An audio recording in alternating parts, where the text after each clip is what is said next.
Rice बेटे के बेबस माता पिता। आज की कहानी एक बेबस पिता और माता पर आधारित है, जिसको सुनकर हर वो आंखें रो पड़ेंगी जो वाकई अपने माँ बाप से मोहब्बत करते हैं। ये कहानी कोई काल्पनिक नहीं बल्कि हकीकत की कहानी है। सुमैया महमूद एक आम आदमी सा घरेलू कामों में रहा करते थे। मियाँ बीवी में बहुत मोहब्बत की चाह थी। मेरे पति महमूद बहुत अच्छी आदत के थे, लेकिन मेरी भी यही कहानी है जो अक्सर औरतों की होती है। शादी के बाद उसके ऊपर 3 बच्चों के साथ घर की जिम्मेदारी और महबूब साहब की कम सैलरी पर गुजर बसर करना मेरे लिए बड़ा मुश्किल काम था, जबकि कोई घरेलू मददगार भी ना था। ऐसी हालत से मेरी तरह और भी बहुत सी औरतें गुजरती रहूंगी, लेकिन जो किस्सा मेरे साथ पेश आया उसने मेरी ज़िंदगी बदल के रख दी। ये उन दिनों की बात है जब मेरी शादी के 6 साल बीत गए थे। हर बार ऊपर वाले ने सिर्फ बेटियां ही दी थी, लेकिन तीनों बेटियों में सबका 1.5 साल का ही फर्क था। उन्हें ठीक से संभाला भी नहीं पाती थी। महमूद का छोटा सा घर है, कम सैलरी, ना कोई नौकर ना चाकर। छोटे छोटे बच्चों के साथ मुझे अकेले घर के कामकाज संभालते थे। महमूद भी अपने माँ बाप की इकलौती संतान है। अनुप्रावत उनके आबाप मेरी शादी के चंद साल पहले ही गुजर चुके थे और मेरी सास मेरी शादी के 1 साल बाद ही चल बसी थी। एक अकेली औरत के लिए कठिनाइयों से भरा हिस्सा में बड़ा मुश्किल होता। हालांकि वे महमूद साहब सुबह नाश्ता बनाने में मेरी मदद करते थे, लेकिन जब वो अपने ऑफिस चले जाते तो मेरा पूरा दिन घन चक्कर बने गुजारा करना पड़ता था। दिन बड़ी मुश्किल से गुजर रहे थे। घर पर मेरे अलावा कोई नहीं था जो मेरी बात सुनता है। महमूद शाम को घर लौटते तो वो भी आते ही बच्चों में लग जाते थे, और रात का खाना खाते ही हम दोनों अपनी जिम्मेदारियों से इस कदर थके मारे होते थे कि लेटते ही सो जाते थे। एक तो बच्चों की थकान देने वाली जिम्मेदारी, उस पर घर की साफ सफाई, खानादारी, ये दिन मुझ पर बड़े कठिन गुजर रहे थे। लेकिन फिर एक दिन महमूद एक बड़ी सी उम्र के शख्स को अपने साथ घर ले आए और फिर मुझसे बोले कि लो बेगम साहिबा, तुम्हारा मसला ऊपर वाले ने हल कर दिया है। आज से नौकर तुम्हारे सारे काम कर दिया करेंगे और बच्चों को भी संभाल लेगा। जो काम कहेंगे ये इनकार नहीं करेगा। वे शाम को 7 बजे के बाद वापस चला जाया करेंगे। महमूद मुझसे कहने लगे कि ये बुजुर्ग मेरे ऑफिस के बॉस के घर के नौकर हैं। वो लोग कुछ नहीं के लिए दुबई घूमने गए हैं और ये उनका कोई करीबी रिश्तेदार भी नहीं है, इसलिए उन्होंने कहा कि मैं उन्हें अपने साथ ले जाऊं। जो भी कामकाज हो वो बता देना। देखने में वो अच्छे खासे अधेड़ उम्र के थे। चेहरे पर शर्मिंदगी की छाई हुई थी। सर के सारे बाल सफ़ेद थे, नजरें झुकाए खड़े थे। मैंने सोचा कोई औरत होती तो मुझे कुछ सुकून भी होता। ये बुजुर्ग आदमी भला मेरी क्या मदद कर सकते हैं, लेकिन महमूद के बॉस का हुक्म था तो इसलिए हम कुछ कह नहीं सकते थे। वे सुबह 8 बजे घर पहुंच जाते थे और शाम को 7 बजे के बाद वापस चले जाते थे। घर का काम काज में उनसे क्या करवा सकती थी। हाँ, उनके आने से एक ज़रूर काम आसान हुआ था। बच्चे उनके साथ घुल मिल गए थे और फिर वो छोटे मोटे काम कर देते थे। वो मुझे बिटिया कहकर पुकारते थे। मैं किचन में बिजी होती तो खुद भी किचन में आ जाते और कहने लगते, मुझे चाय बनानी आती है और सब्जी भी अच्छे से काट लेता हूँ। कोई काम हो तो बिना झिझक कह दिया करो। पुराना सा लिबास पहने हुए, रुमाल लटकाए, वे गर्मी में माथे पर का पसीना पोंछते हुए मेरा एहसास करने आ जाते थे। वो मेरी पिता की उम्र के थे। मुझे उन्हें काम करते हुए भी देखते हुए शर्म आती थी। बड़े मियाँ, आप रहने दें, हम कौन सा अमीर हैं जो हमारा हुक्म पूरा करना आप पर ज़रूरी है। बस आप बच्चों को संभाल लिया करें और बाजार से सामान ला दिया करें। मुझे उनके आ जाने से बड़ी सहूलियत अच्छी हो रही थी। बाजार की चीज़ों में उनसे मंगवा लेती थी और 7 बजे ही वो वापसी के लिए तैयार खड़े होते थे। फिर मुझसे इजाज़त मांगते, बिटिया मैं जाऊं? जब मैं कहती हाँ जाएं तो कह देते कि मुझे 10 रुपये दे दें। ऐसे ही तो मेरे पास अक्सर होते ही थे। मैं रोज़ 10 रुपये उनके मांगने पर उन्हें दे देती थी। एक बार उन्हें मैं 100 का नोट दिया कि रख ले, लेकिन बड़े मियाँ ने वापस कर दिया। कहने लगे, बेटा सिर्फ 10 रुपये ही लूँगा। मैंने बहुत कहा कि ये मैं अपनी खुशी से 100 रुपये दे रही हूँ, लेकिन उन्होंने इनकार कर दिया। कहने लगे, बस 10 रुपये ही लूँगा।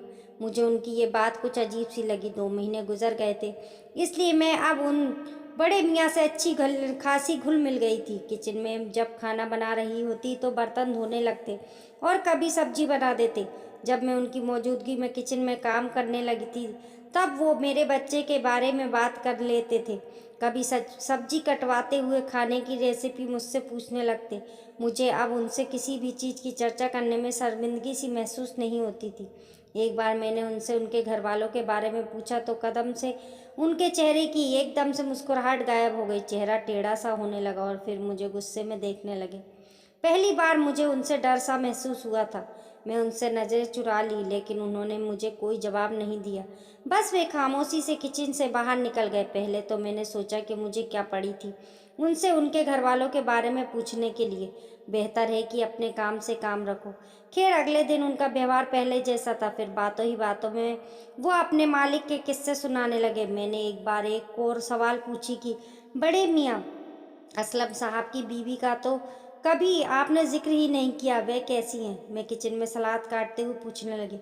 वो भी वहीं बैठे थे। एक ठंडी गहरी सांस ली, फिर कहने लगे, मिजाज की तेज हैं लेकिन अच्छी हैं। अब क्या करें, नौकर हैं तो नखरा क्या, हमें तो बस काम से मतलब है। वो लापरवाही भी खाने में लगे। बड़े मियाँ, असलम साहब आपके तनख्वाह क्या देते हैं? नहीं नहीं, सलाद प्लेट में सजाते हुए पूछा। वो कुछ पल के लिए मुझे जोर से देखने लगे। चेहरे का रंग फिर से बदल गया और इस बार भी उन्होंने कोई जवाब नहीं दिया, बस बात को टाल दिया। मैं ज़रा बच्चों को देख लूँ। फिर वो किचन से बाहर निकल गए। एक बार वो बर्तन धो रहे थे। गर्मियों अपनी जोर पर थी, इसलिए उन्होंने अपनी आस्तीनें ऊपर चढ़ाकर आटा गूंथ रहे थे। जब मेरी नज़र उनके हाथ पर पड़ी तो गहरे गहरे जख्मों के निशान थे। लग रहा था कि जैसा बुरी तरह से हाथ जला हो। बड़े मियाँ, ये कैसे जला हुआ था? वे सुनकर हड़बड़ा गए। मेरा उनके हाथ को देखकर दिल दहल गया।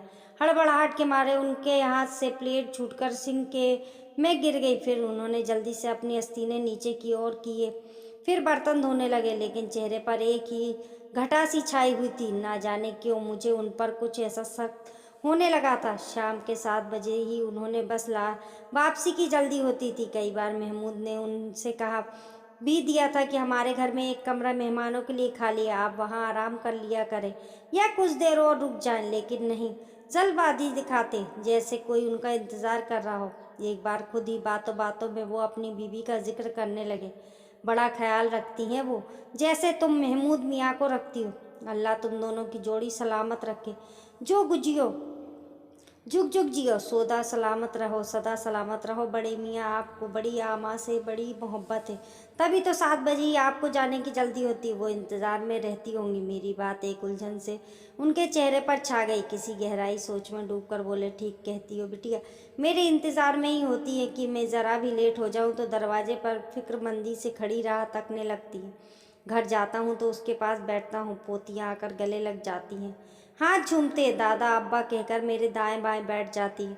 बहू आकर सिर पर प्यार लेती है, पानी का गिलास लेकर देती है। बाबा मियाँ, खाना गरम है, खाइएगा तो लगा दूंगी, लेकिन तुम हो कि खाना खिलाए बिना जाने ही नहीं देती। मुझे उसे रोज़ इनकार करते हुए शर्म आती है। फिर रात को बेटा घंटों टांगे दबाता है। मैं कहता हूँ कि तुम खुद थके मारे आते हो, फिर मुझे क्यों दबाने आ जाते हो? मैं दिन भर करता ही क्या हूँ? महमूद मियाँ और सुमैया मुझे कुछ कहा करने देते हैं, मेरा बड़ा ख्याल रखते हैं, लेकिन कहता, अब्बा मियाँ, जब तक आपकी सेवा ना कर दूँ तो मुझे नींद नहीं आती। ये उनकी बातें सुनकर मैंने कहा, बहुत है जो अब माँ बाप की इतनी सेवा करते हैं। फिर बड़े मियाँ बोलते, असलम की माँ जब दिन भर की सारी बातें मुझे ना बता ले, उसे कहाँ चैन पड़ता, बस उसकी बातें ही खत्म नहीं होती, आँख लग जाती है। ये कहकर वह हंसने लगे। मैं कहता हूँ, उम्र गुजर जा गई जमीली, पर तुम्हारी मोहब्बत अब भी वैसी ही है। फिर वो बड़े मियाँ मुस्कुराते हुए आंखों में आई नमी स्थापित करने लगे, जो शायद उनकी हंसना अब आंखों में आंसू भर आई थी। असल मोहब्बत तो बड़े मियाँ वही है जो बड़ी करती हैं। औरत की मोहब्बत कहाँ पुरानी होती है, वो तो बात गुजरने के साथ साथ और भी ज़्यादा मजबूत होने लगती है। मेरी बात पर वो मुझे दूर से देखने लगे। तुम बिल्कुल जमीला की तरह बातें करती हो। सोचता हूँ अगर मेरी कोई बेटी होती तो बिल्कुल तुम जैसी होती।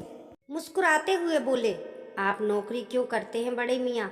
मेरे सवाल पर वो फिर से रुख बदल गए थे। अजीब सा मिजाज था उनका। कभी बात करने पर आते तो कई घंटों तक अपने घर वालों को किस्से सुनाते रहते, कभी किसी सवाल पर बिना जवाब दिए ही उठकर चले जाते थे, तब भी बिना जवाब दिए ही उठकर चले गए थे। फिर मुझे एहसास हुआ कि शायद उन्हें पैसों की ज़रूरत होगी, बेटे की सैलरी ज़्यादा नहीं होगी, तभी तो इस उम्र में मेहनत कर रहे हैं।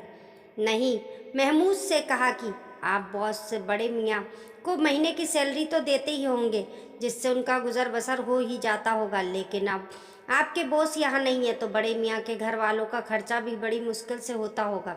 आप उन्हें और पैसे दे दिया करें ताकि वे अपने घर को अच्छी तरह से चला सके। महमूद साहब बोले कि वो लें, तब ना हर बार इनकार कर देते हैं। बेटा सुमैया दे देती है, यही मेरे गुजारे के लिए काफ़ी है।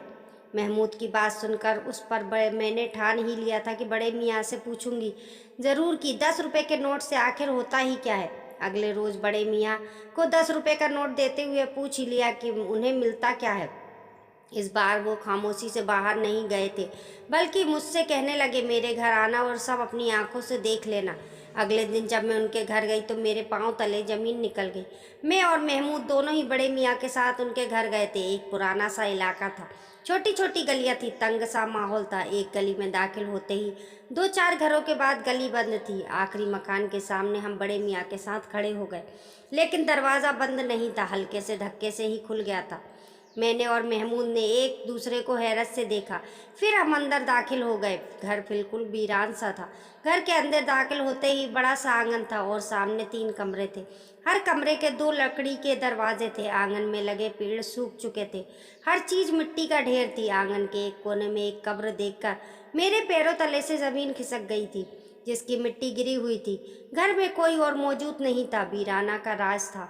बड़े नियत की चारपाई थी, उस कब्र के बाईं तरफ बिछी हुई थी। करीब ही मिट्टी का घड़ा रखा हुआ था और उस पर स्टील का गिलास जो उल्टा रखा था।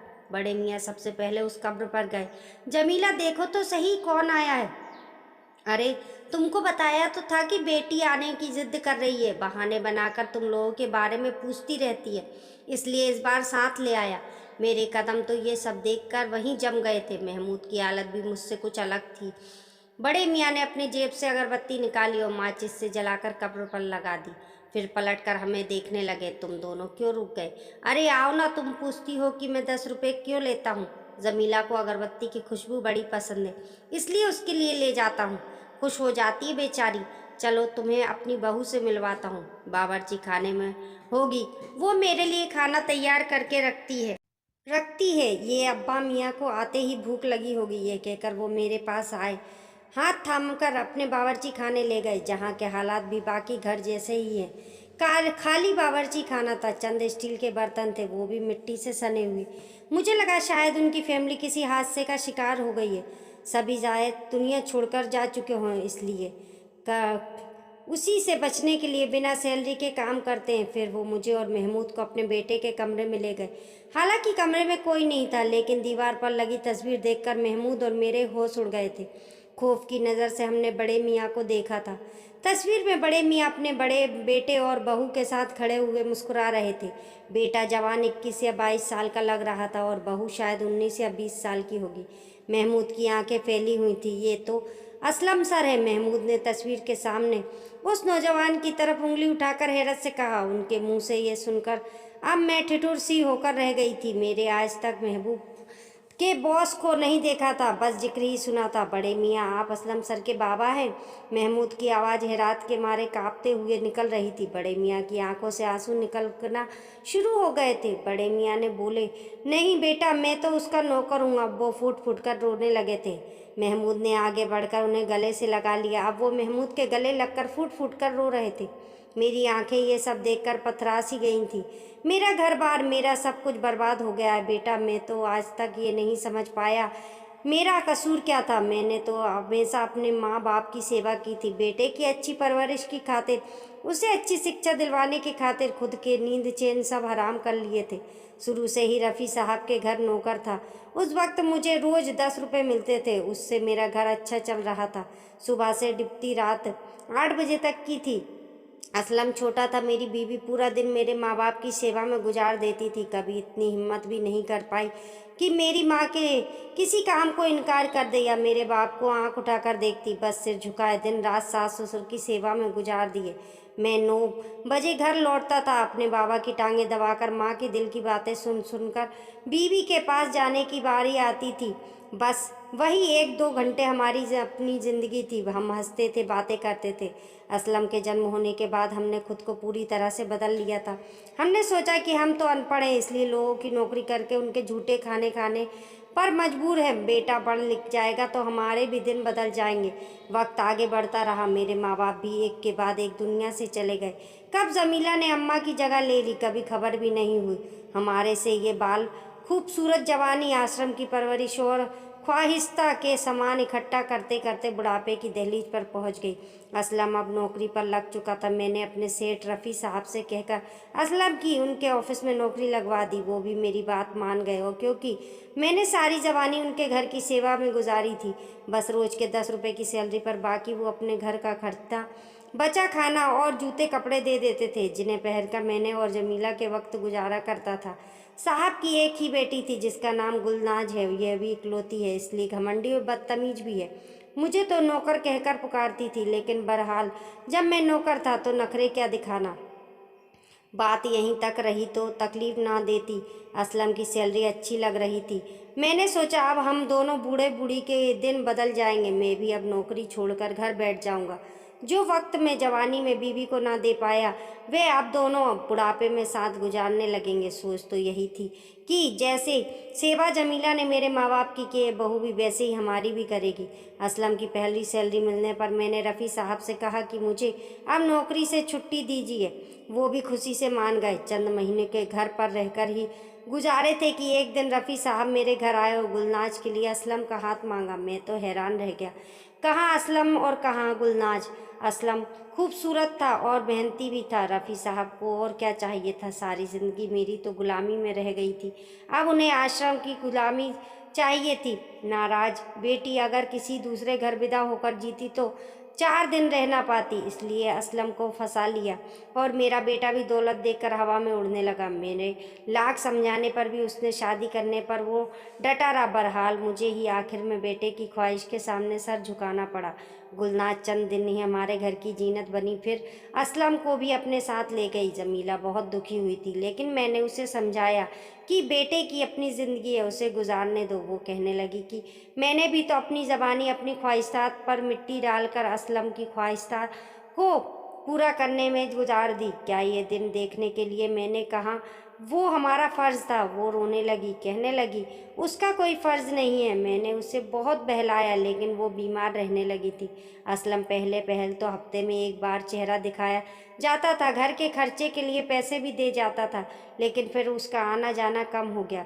मैंने जब तब देखा कि बेटा अब खर्च भी नहीं देता तो किसी और घर में नौकरी कर ली। जमीला की जवानी भी मेरे इंतज़ार करते करते गुजर गई थी और बुढ़ापा भी इंतज़ार की नज़र हो गया। मुझे अगर ज़रा देर हो जाती तो दरवाजे की दहलीज पर खड़ी मेरा इंतज़ार करती रहती थी, और यही इंतज़ार उसे एक दिन कब्र में बदल दिया। मुझे अपने घर से बड़ा प्यार था, इसलिए मैंने जमीला को कहीं नहीं जाने दिया और यहीं ऐसी आंगन की ज़मीन में दफना दिया। असलम मुझे ज़बरदस्ती अपने साथ ले गया। मैं दिन वहाँ गुजारता था, लेकिन रात को मुझे लगता था कि जमीला अकेली है, इसलिए वापस घर पर ही रात गुजारता था। असलम कभी मुझे अपना बाप समझा ही नहीं, आज तक मुझे नौकर कहकर पुकारता है। मेरे लड़के के भी बच्चे अपने माँ के नक्शे कदम पर चल निकले, इसलिए मेरी हैसियत उस घर में वही है जो पहले होती थी। अब भी मैं वहाँ नौकरी करता हूँ, बस फ़र्क यह है कि अब रफ़ी साहब के बजाय रुपए नौकरी के गुलशेन बड़े हक से मांगता हूँ, क्योंकि वो मेरी मेहनत की कमाई होती है। जमीला को अगरबत्ती की खुशबू बहुत पसंद है, इसलिए 10 रुपए की अगरबत्ती ले आता हूँ। सोचता हूँ सारी ज़िंदगी जिस औलाद की ख्वाहिश पूरी करते करते गुजार दी, उसके पास 2 वक्त की रोटी मुझे देने के लिए भी नहीं है। हमारे मेहमानों के सामने भी मुझे नौकर कहकर पुकारता है। मुझे दुख नहीं होता, क्योंकि ज़िंदगी नौकरी करते ही गुजारी है। फिर नौकर कहलाने में कहाँ की शर्म। अब जब मीरा को वक्त देने का वक्त आया है तो उसका वक्त पूरा हो चुका है, लेकिन फिर भी उसके पास मौजूद हूँ। बातें करता हूँ अपनी ज़िंदगी से, कोई शिकायत नहीं मुझे। बड़े मियाँ की बातें हम दोनों मियाँ बीवी ने आंसू बहाते हुए सुन रहे थे। रो रो कर मेरी हिचकियाँ बन गई थी। ये कैसा जुल्म था और कैसी अंधी नगरी थी। इतने बड़े घर के नौकरों की कौन सी कमी थी जो एक ससुर की सेवा नहीं की जा सकती थी। आज भी हम सभी के समझ में इस तरह के घटना हो रहे हैं। बेटे अपने माता पिता को उम्र गिराने पर देखभाल भी नहीं कर पा रहे। यही बहुत ही शर्मिंदगी की बात है कि जिसे माता पिता ने अपने बच्चे के लिए सब कुछ कुर्बान कर देते हैं, वही बच्चा एक अपने माँ बाप का दुश्मन बन जाता है। आज की दर्द भरी कहानी आप सभी को कैसी लगी ज़रूर बताइएगा। हमारे YouTube परिवार का हिस्सा बनने के लिए हमारे चैनल को सब्सक्राइब करें। मिलते हैं फिर एक नई कहानी के साथ।